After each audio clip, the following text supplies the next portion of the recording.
Good afternoon. I spotted this wee article in Belfast Live about a week ago, and the title is Inventions You Didn't Know Came from Northern Irish Mines. Now, some of these inventions were made in the 1800s, and some of them were made in the 1900s, and I just find it totally remarkable that all of these massive inventions came from this wee part of the world. And you might be surprised as well. I knew most of the inventions that are listed here. I certainly didn't know this one. The Benedict Cumberbatch as Sherlock Holmes wearing an Ulster overcoat. I didn't know about the Ulster overcoat, and I'm surprised I didn't know about that, but there you go. I knew about the penalty kick. I'd heard about the milk chocolate. I didn't know about Viagra. And it says that Northern Ireland inventions, or inventions made by people in this part of the world, because Northern Ireland didn't really exist up until, the early years of 1900s. But Northern Ireland inventions have revolutionised the world, and the list continues to grow. So there's milk chocolate, Killalay, Hans Sloane, and streetcars. Didn't know about this one. John Stevenson.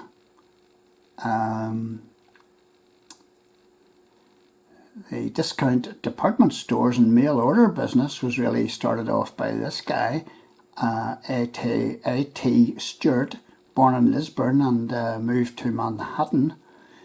Magnesia I did know about, and that was Sir James Murray.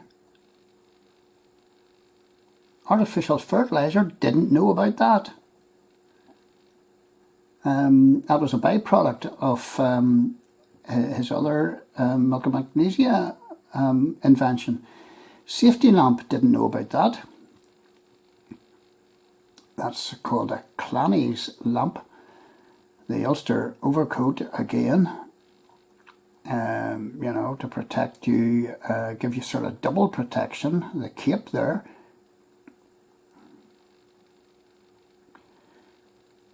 Donegal tweed, of course. Absolute temperature scale, later renamed the Kelvin scale, didn't know about that. The electric tramway, knew that it existed but didn't know about the brothers William and Anthony Trail. Pneumatic tires, knew about this. Most people would know about Dunlop. Belfast-based John Dunlop air-filled tubes are one of transportation's greatest inventions.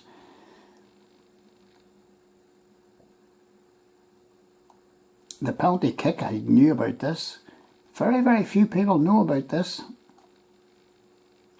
Well, William McCrum, or McCrum, dear oh, William McCrum from Milford, County Armagh.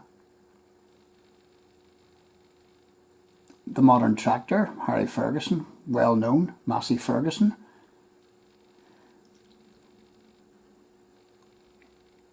He lived at Growell, County Down. The portable defibrillator, knew about this one, and that was Frank Pantridge, or Pantridge. That was Frank Pantridge. And the backstory of this guy is totally amazing. His military backstory in particular,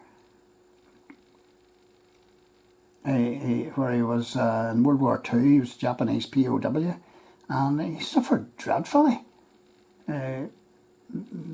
Japanese were merciless. They split atom. Didn't know about this. Ernest Thomas Sinton Walton, and he was a part of a team.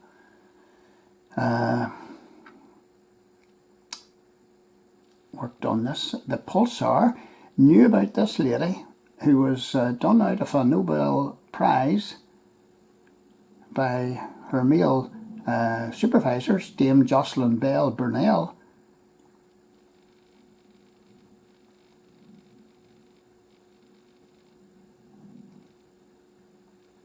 Earthworm Jim. didn't know about Earthworm Jim, seen it, Super NES games and all the rest of it. Didn't know about Viagra.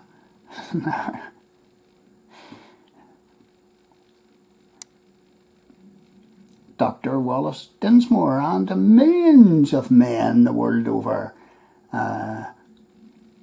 would love to shake Dr. Wallace Dinsmore from Belfast by the hand. And this was only discovered in 1999.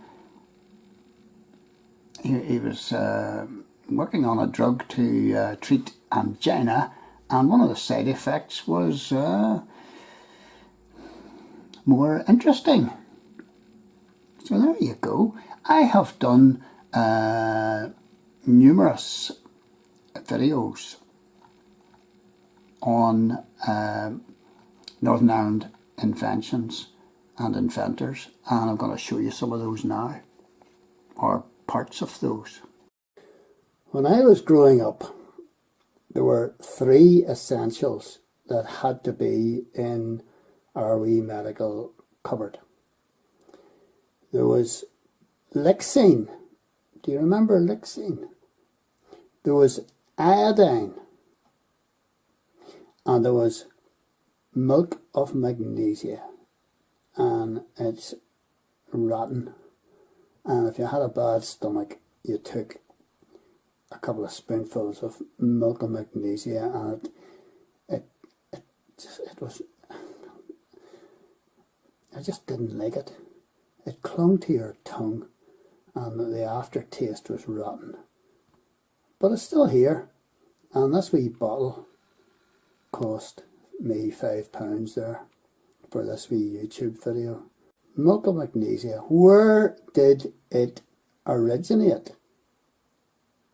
And you might be surprised. Good morning. I'm down in Belfast city centre. Over there is Inst, the boys' school, and I'm on Murray Street.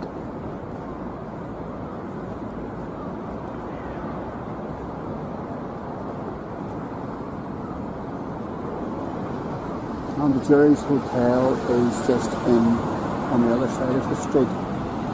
Great Victoria Street, Grand Harper House, Assembly Buildings just over there. And I wonder if you know why Murray Street is actually called Murray Street.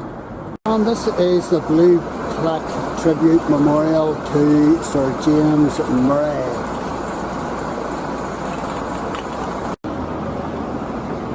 And the reason Murray Street was called Murray Street was because this guy, James Murray, Sir James Murray, had houses over there which he rented out.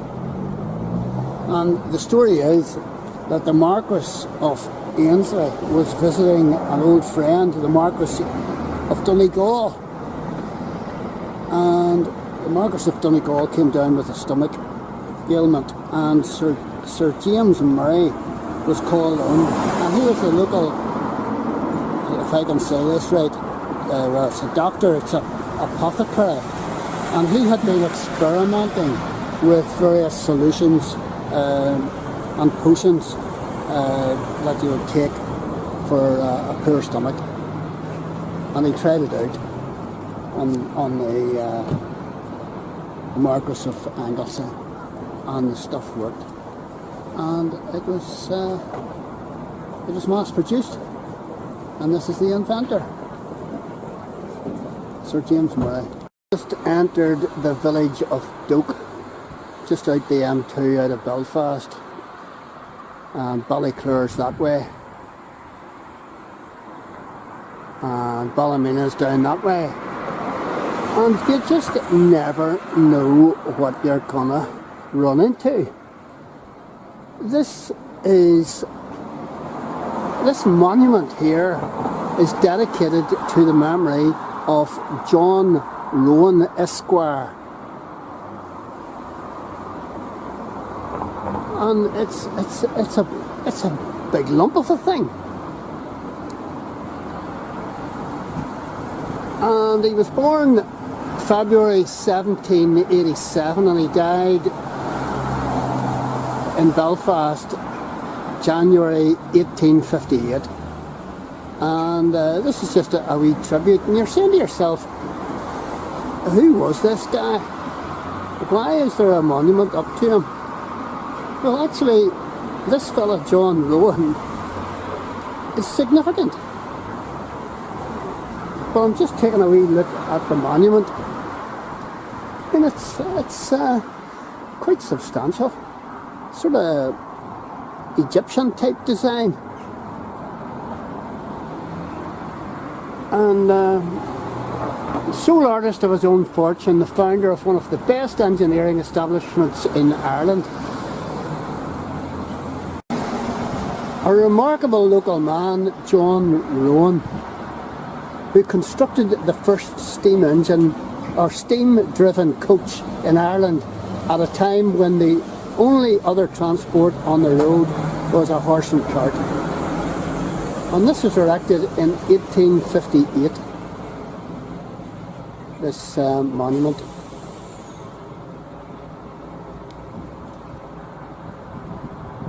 Rowan's patent pistons.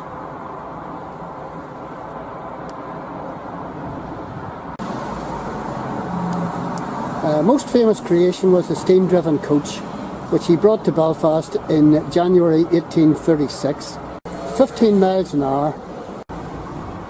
Sadly for John Rowan, his inventive genius was not recognised by local investors, who it seems were more interested in the railway industry, still in its infancy at the time. Had they shown more foresight, Rowan could have become one of the most famous inventors of his era.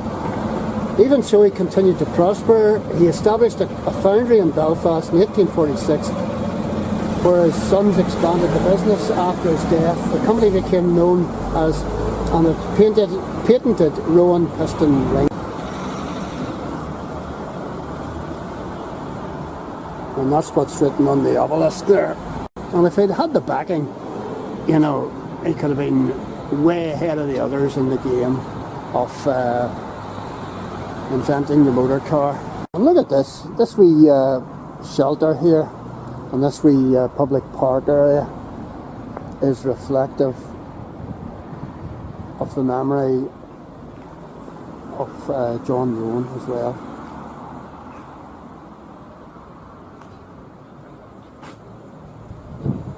And there's pistons there, and there's the factories, and there's the river, and there's the obelisk, or the mausoleum I mean, and there's something that I'm going to see. That is the Holstone, on the Holstone Road. And there's agriculture, and there's church, and there's library. Good afternoon. I'm on the Limestone Road, and I'm outside the premises of WAC McCandless Engineers Limited. And I've come down here to video this blue plaque, Ulster History Circle, tribute to Rex Richard McCandless, 1915 to 1992, engineer, inventor of the featherbed motorcycle frame in 1949, developer of gyroplanes, and he was in business on this spot. Now, I'm not sure whether McCandless Engineering has any family connection to Rex McCandless. The name is the same, but I just don't know if any relatives still remain in the company. But having said that, this plaque was placed up here as a tribute to this guy. I mean, this guy was innovative, this guy was creative, this guy was inventive, just beyond, you know, I'm speechless whenever well, I'm not speechless because I'm talking, but I'm speechless whenever I run my eye down the achievements of Rex McCandless. local man. The featherbed motorbike frame, invented by Rex McCandless in 1949, it was a massive leap forward in the manufacture of motorcycles. I mean, it was unbelievable. He was born just outside Hillsborough at Kilcavey in 1915. He came to Belfast during the Depression and started up a business here with his brother. And both brothers, McCandless brothers, were well into their bikes. And Rex reckoned pre-war bikes with their hard frames were pretty rubbishy. So they broke easily and they were hard to handle on rough roads, obviously. And he looked for ways to improve the standard of steering, road handling and comfort. And he completed a new type of feather bed frame. It was comfortable, like a feather bed sleep, somebody said about it. And it changed the face of motorcycling for the next 25 years. And in 1950, the first featherbed bike won the TT races, and it was in Norton. Rex McCandless didn't confine himself. He reminds me of Harry Ferguson.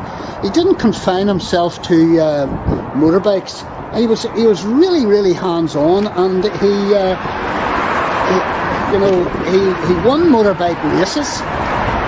He was into hill climbing. He developed a gyroplane. He had workshops in Newton Ards and Crumlin, and he was into brick making. He was into four-wheel drive racing cars. The man was just unstoppable. He died in 1992 and he's buried at Killock. He was 77. And it's fitting that this Ulsterman should be remembered with a blue plaque. And this blue plaque was only placed up here about a month ago, and Jeremy McWilliams, road racer from Northern Ireland, was here to unveil the plaque. So well done, Ulster History Circle, for commemorating the talent and inventiveness and the achievements of Rex McCandless. Can any good thing come out of little Ulster? Of course. There's hundreds and hundreds of men and women who have made a substantial difference on the world stage. And Rex McCandless is one of those many Ulster men and women.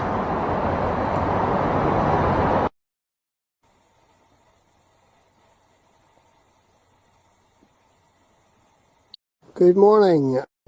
The Harry Ferguson Memorial Garden, sculptor, notice boards, and his old house,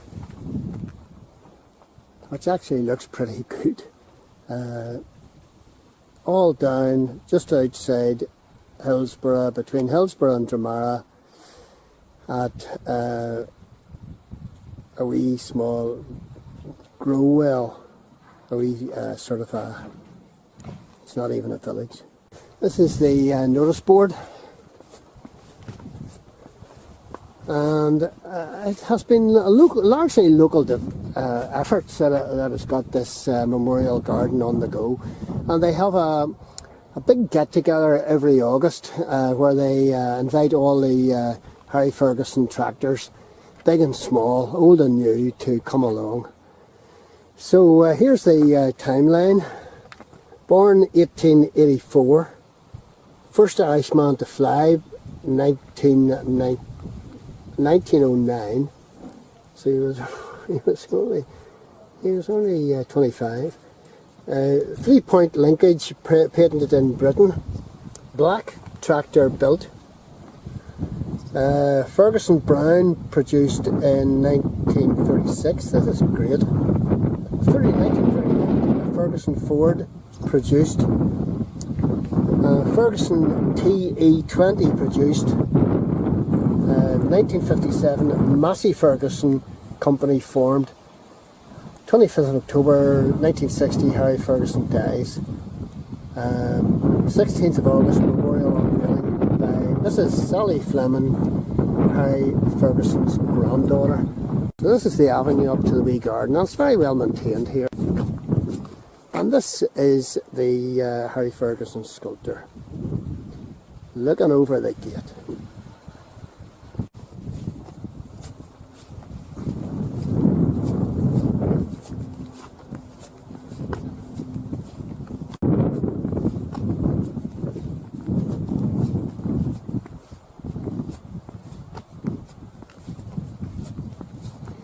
Statue was unveiled by granddaughter Mrs. Sally Fleming, 2008. And there he is with a spanner. He certainly put a spanner in the works with his inventions and creativity and entrepreneurialism. Unbelievable guy. And this is the birthplace and homestead of Harry Ferguson. And it's got a blue plaque.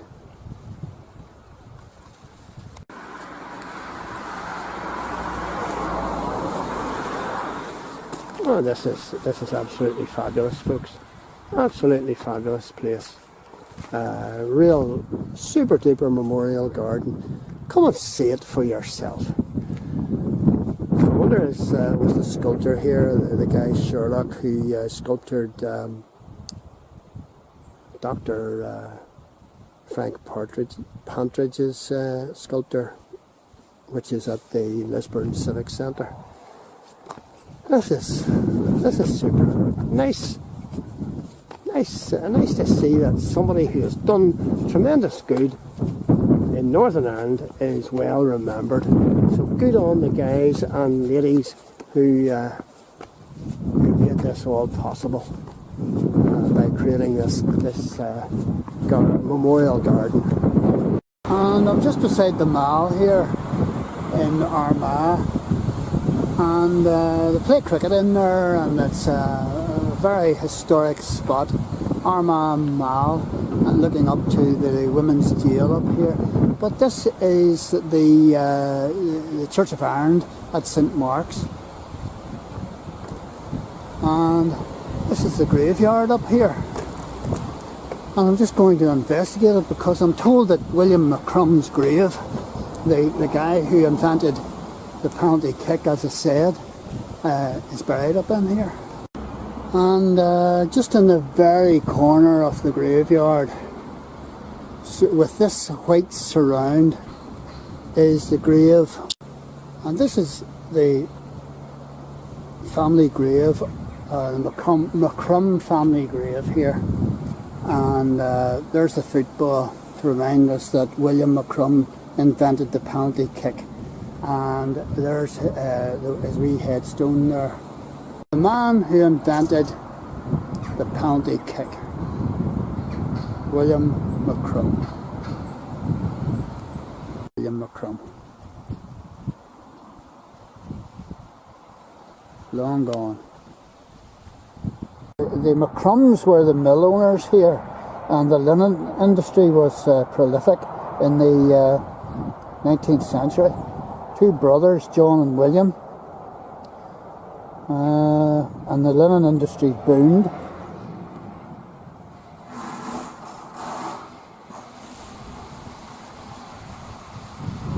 It was a very harmonious community and stable workforce.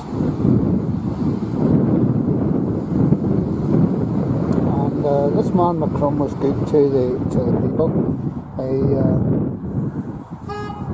built a recreation centre and all the rest of it for them.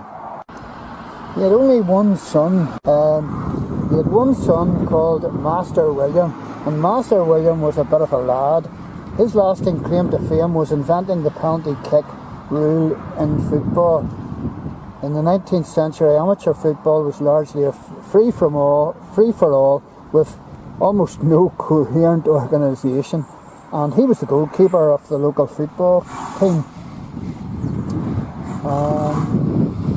And he had a big idea. Offenders should be punished by a penalty, and not just any old penalty, a penalty kick. So the penalty kick rule was adopted by the Irish Football Association in 1890. This is the wee dog here. Wee dog that's come up to see me. Hello. And whenever McCrum put forward this idea, it was laughed at, it was mocked at, because Englishmen, they all said,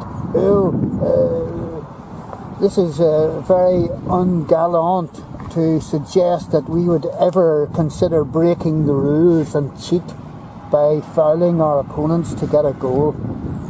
So there you go. It actually went on through. Good morning. I'm in the town square at Crossgar here, and remarkably the tulips are well out here. Very nice. But I've come down to video this plaque here, and it's Northern Ireland Engineering Heritage Plaque, and it's commemorating the life and achievements of a son of Crossgar, James Martin, born here, inventor of the ejector seat and founder of the Martin Baker company that still operates today and still is the leading ejector seat manufacturer throughout the world. And he was born in wee Crossgar, inventor of the aircraft ejector seat, hometown Crossgar, born 1893, died 1981, and there's a picture of a boy ejecting from a parachute there. We remembrance in his hometown. What about a statue, folks? And here we have this area of houses here, and it's named Martin Court, obviously after James Martin. Nice gesture. These are various types of ejector seats, and James Martin had a great deal to do with developing these ejector seats. And to date, 7,500 lives have been saved due to ejector seats technology. And this is a picture of Captain Valentine Baker, who worked alongside James Martin in the early stages of developing the ejector seat. Unfortunately, Valentine Baker lost his life during one of these testing runs. This has been a really fine example of a success story in saving lives. And here we have inventor, ejector seat inventor James Martin, commemorated, and rightly so, on a Northern Ireland banknote. And here is a picture of the man himself working away at his desk. James Martin, the farmer's son from Crossgar.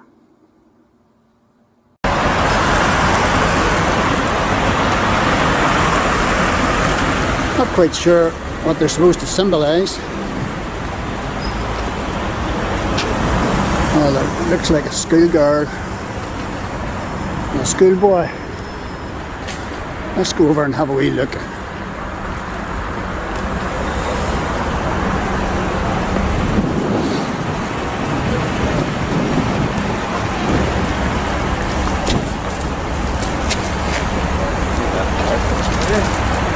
Draft thing.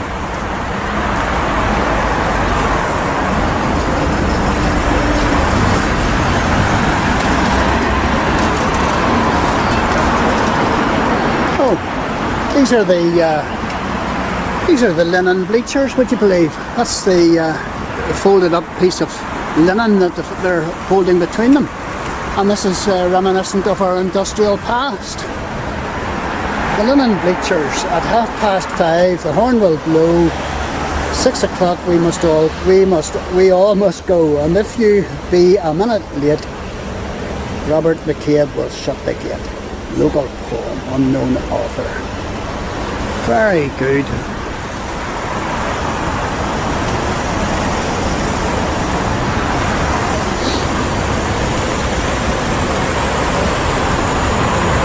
Here's a wee bit of the local history here. Lurgan has been renowned worldwide for its linen cloth, with bleached greens in the townland of Docker, Kinnico and Drumnakelly.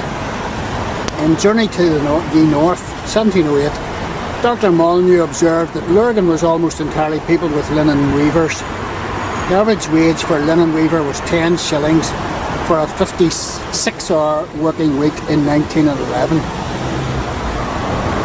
And in 1953, my mother-in-law got 30 bob a week.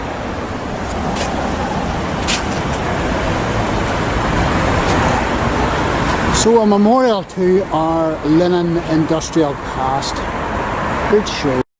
Good morning, I'm over in Lisburn, and Northern Ireland, an awful lot of Northern Ireland early industry was based on flax production and the production that followed, and that was linen.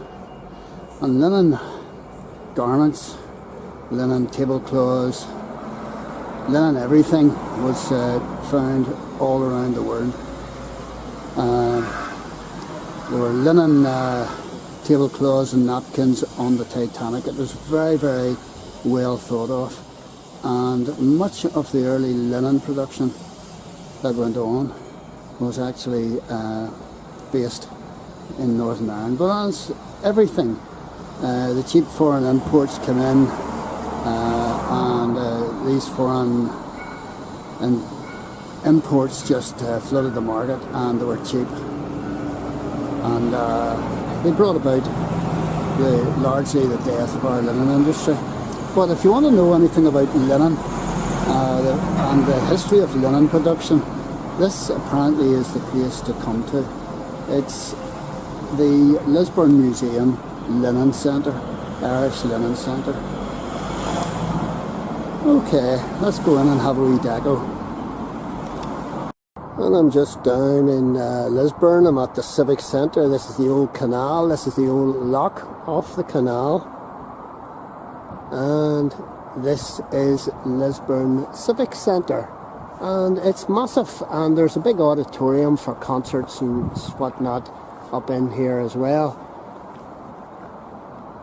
But this is what I have come down to see. This is the John Sherlock sculpture tribute to Professor Frank Pantridge, inventor of the defibrillator. He was a world-renowned pioneer of the portable defibrillator and mobile coronary care.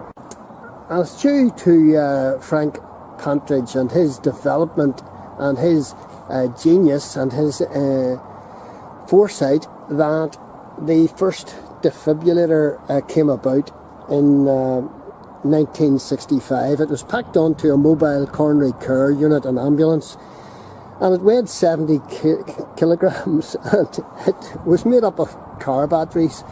But by 1968 he had developed it further, and it was just 3K, and it could be used by members of the general public.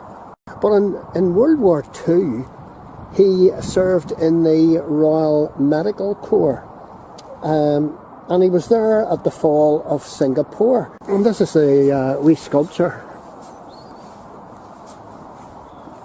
of him.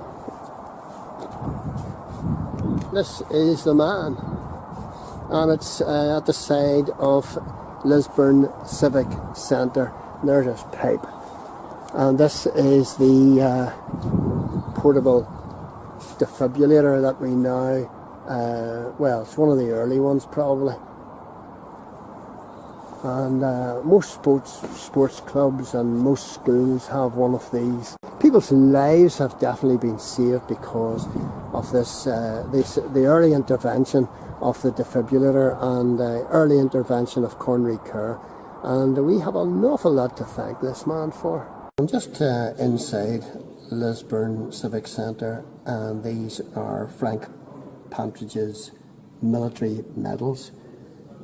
Because he was a medical officer, and he served in Singapore, and he was captured by the Japanese, and he was forced to work on the infamous Burma Road, where so many POWs met their deaths. They were starved and they were shot and bayoneted where they fell. And it's remarkable that he actually survived. His health never. He was emaciated whenever he was liberated, and his health never recovered. But this is the man himself. This is a miniature statue of him, or sculpture. And there he is, wartime.